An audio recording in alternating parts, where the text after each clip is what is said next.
Item ಯಾವುದೇ ಇರಲಿ try ಮಾಡಿ ಆಚಿ ಚಿಕನ್ ಮಸಾಲಾ. ಮುನಿಸು ಮರೆತು ಮತ್ತೆ ಒಂದಾಗ್ತಾರಾ ಜಿಟಿಡಿ ಹಾಗೂ ಎಚ್ಡಿಕೆ ಅನ್ನುವಂತ ಒಂದು ಪ್ರಶ್ನೆ ಹುಟ್ಕೊಳ್ಳೋದಕ್ಕೆ ಕಾರಣ ದಿಢೀರ್ ಅಂತೇಳಿ ದೇವೇಗೌಡರನ್ನ ಭೇಟಿ ಆದ್ರು ಜಿಟಿಡಿ. ಹಾಗಾದ್ರೆ ಅವರ ಪ್ಲಾನ್ ಏನು ಅಂತ ಅವ್ರು ಹೇಳೋದು ರಾಜಕೀಯ ವಿಚಾರಗಳು ಏನು ಚರ್ಚೆ ಆಗಿಲ್ಲ ಅಂತ.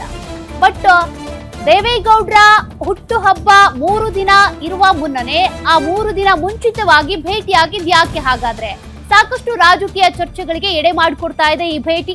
ಮುಂಬರುವ ಚುನಾವಣೆಯಲ್ಲಿ ಜೆಡಿಎಸ್ ನಿಂದನೇ ಸ್ಪರ್ಧೆ ಮಾಡ್ತಾರಾ? ಹಾಗಾದ್ರೆ ಜೆಡಿಎಸ್ ನಿಂದ ದೂರ ಉಳ್ಕೊಂಡಿದ್ರು ಜಿಟಿ ದೇವೇಗೌಡ. ಅಚ್ಚರಿ ನಡೆಯಿತು.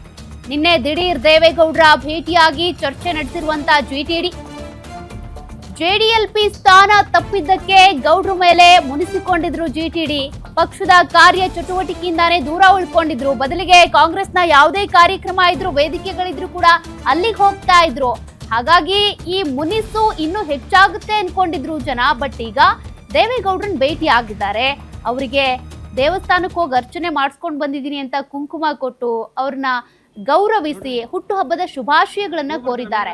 ಹಾಗಾದ್ರೆ ಮುಂಬರುವ ಚುನಾವಣೆಗೆ ಜೆಡಿಎಸ್ ನಿಂದಲೇ ಸ್ಪರ್ಧೆ ಅಂತೇಳಿ ಜಿಟಿಡಿ ಹೇಳಿರೋದ್ರಿಂದ ಚಾಮುಂಡೇಶ್ವರಿ ಕ್ಷೇತ್ರ ಈಗ ಫಿಕ್ಸ್ ಅಂತ ಹೇಳಲಾಗ್ತಾ ಇದೆ. ಅದೇ ಕ್ಷೇತ್ರದಿಂದನೇ ಕಂಟಿನ್ಯೂ ಆಗ್ತಾರೆ ಅಂತ ಈ ಬಗ್ಗೆ ದೇವೇಗೌಡರ ಜೊತೆಗೆ ಚರ್ಚೆ ಮಾಡಿದ್ದಾರೆ ಜಿಟಿಡಿ ಎನ್ನಲಾಗ್ತಾ ಇದೆ. ಬಟ್ ಜಿಟಿಡಿ ಹೇಳ್ತಾ ಇರೋದು ಒಂದಕ್ಷರ ಕೂಡ ನಾವು ರಾಜಕೀಯ ಮಾತನಾಡಿಲ್ಲ ಇಲ್ಲಿ, ನಾನು ಹುಟ್ಟು ಹಬ್ಬಕ್ಕೆ ಶುಭಾಶಯ ಕೋರೋದಕ್ಕೆ ಬಂದಿದ್ದೆ ಅಷ್ಟೇ ಅಂತ.